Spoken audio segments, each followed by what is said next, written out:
Tharwa. I suggest you read the links that I'll put with this video.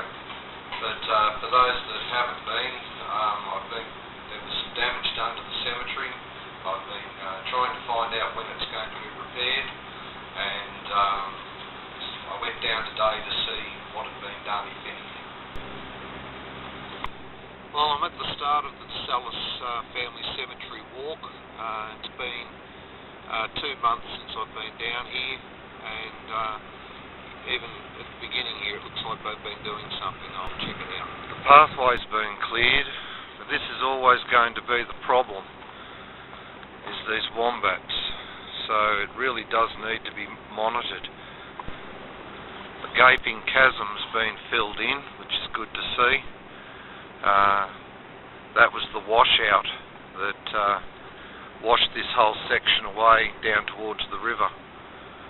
But even now, it looks like it could do with a little bit of a refill after that rain we got the other day. This is just fantastic.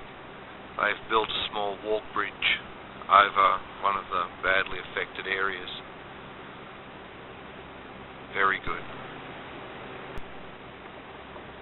And that's leading up into what the problem was. And the path's been clear and continuous. It's been fixed up very nicely so far. Signage at the Cuppacumbalong homestead along the way. That's the homestead up there. Well, that was the walk. I'll give them 10 points for that. It's been well repaired, and the addition of a little bridge. Now let's see what the cemetery's got to offer. Well, my first impressions are nothing has changed. The safety barriers are still just laying on the ground. Anybody can walk up the gangway and fall off the broken edge. I'll start with the small section that's crumbled. Since my last visit, it seems to be more out, as if it's been forced out more by the soil inside. I noticed the wombats have been digging, which is the problem that causes this to begin with, and somebody's managed to put a tarp over the top of it, which is probably a good thing, but it's certainly not helping the integrity of the wall.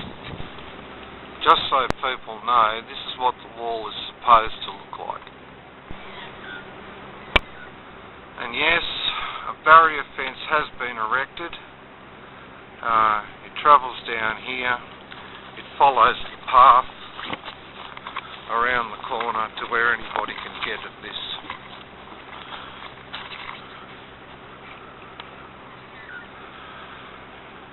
And there remains the damage. All up, it's a rather pitiful mess, I reckon. Something that needs to be addressed before it gets any worse. Just a look at the safety netting that's on top of the collapsed wall section. It's a long drop down there. So what's my verdict? Well, like I said before, 10 out of 10 for fixing up the access ways to get here. But I mean, the whole thing's just purely cosmetic if you're not going to fix what needs to be fixed. I'll add more to this video after. I don't know what to say right now. Right, well that's what I saw.